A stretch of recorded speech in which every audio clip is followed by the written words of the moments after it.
What if I told you that saving your first $10,000 is not about math, it is not about budgeting, it is not even about discipline.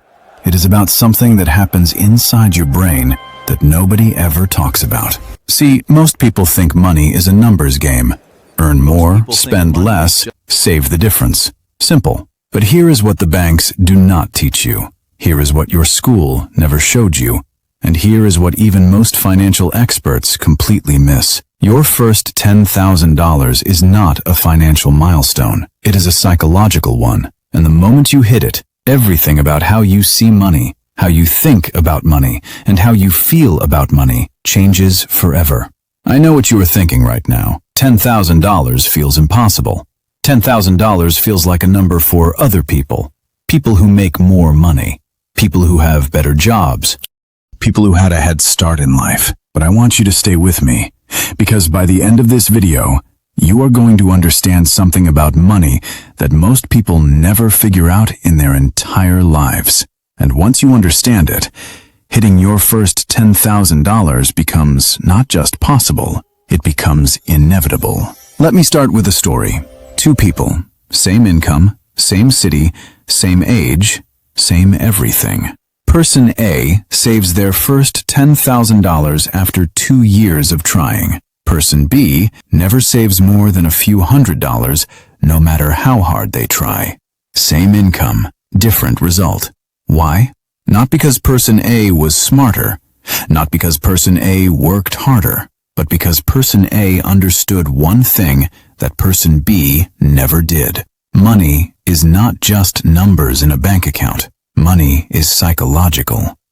And your first $10,000 is the moment your psychology changes forever. Now let me show you exactly what happens inside your brain when you save your first $10,000. And I promise you, this is going to completely change the way you think about money forever. See, your brain has something called a financial thermostat. Just like a thermostat keeps a room at a fixed temperature, your brain keeps your bank account at a fixed level. The level it learned was normal when you were growing up. If you grew up watching your parents struggle with money, your brain learned that struggle is normal. If you grew up hearing that money is hard to save, your brain accepted that as truth. If you grew up in a home where the end of the month always meant stress, your brain filed that away as how life is supposed to feel. And here is the frightening part. Your brain is actively working right now at this very moment to keep your bank account at that same level it learned was normal. Every time you get close to saving something significant, your brain finds a reason to spend it. A vacation you suddenly need, a gadget you absolutely must have, an emergency that conveniently appears right when your savings start growing. Sound familiar? That is not bad luck. That is your financial thermostat doing exactly what it was programmed to do, keeping you at the level it knows. But here is where your first $10,000 changes everything.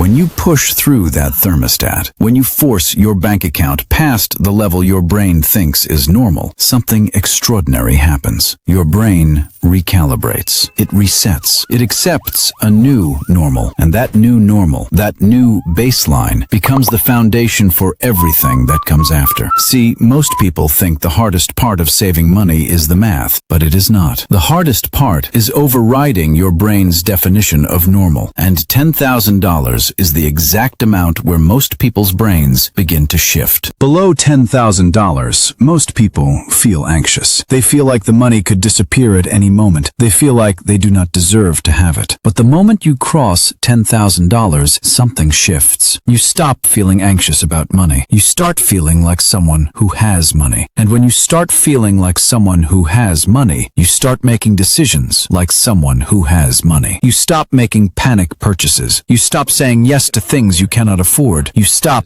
avoiding your bank account because you are scared of what you will see. And you start thinking clearly. You start seeing opportunities you never noticed before. You start making decisions from a place of strength instead of fear. This is what nobody tells you about your first $10,000. It is not the money itself that changes your life. It is what the money does to your psychology. It is the identity shift. The moment you go from being someone who cannot save to being someone who has $10,000 saved. Everything about how you see yourself and and money changes permanently. And that identity, that new story you tell yourself about who you are with money, that is worth more than the $10,000 itself. So now you understand what your first $10,000 actually does to your brain. But here is the question I know you're asking right now. How do I actually get there? Because understanding the psychology is one thing, but having a real practical plan is something completely different. And that is exactly what I'm going to give you right now. We have 3 simple steps to follow. 3 steps.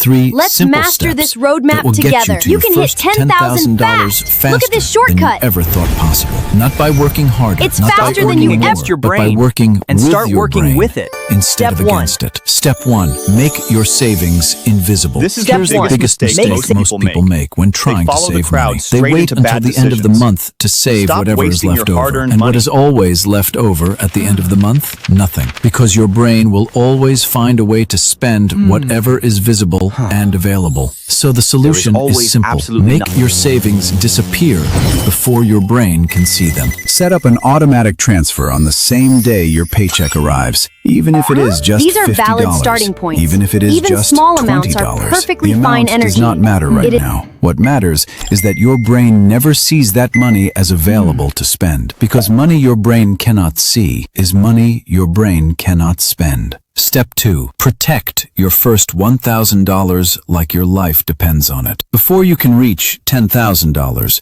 you need to reach $1,000 first. And your first $1,000 is the most psychologically powerful savings milestone of your entire journey. Why? Because $1,000 is the first time your brain starts to believe, starts to think, maybe I actually can do this. Maybe saving money is actually possible for me. And once your brain believes it is possible, everything gets easier.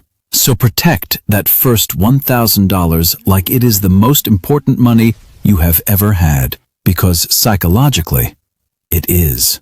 Step 3. Never celebrate by spending. This is the trap that kills most people's savings journey. They reach $1,000. They feel good. They reward themselves with something expensive, and they are back to zero. Or they reach $5,000. They feel incredible. They go on a vacation, and they are back to $2,000. Your brain wants to celebrate milestones by spending, because that is what your financial thermostat was programmed to do. So instead, celebrate by saving more. When you hit $1,000, increase your automatic transfer by just $10 more per month. When you hit $3,000, increase it again. When you hit $5,000, increase it again. Each small increase compounds over time, and before you know it, your $10,000 is not just possible, it is inevitable. And remember this, your first $10,000 is not the destination, it is the beginning. It is the moment your brain resets. The moment your identity shifts. The moment you stop being someone who cannot save and start being someone who builds wealth. And on this channel, every single week, we break down the psychology behind money so you can stop struggling and start building the financial life you actually deserve. If this video helped you see money differently, subscribe right now, because next week we are going to talk about exactly what to do with your money after you hit $10,000. And trust me, you do not want to miss that one.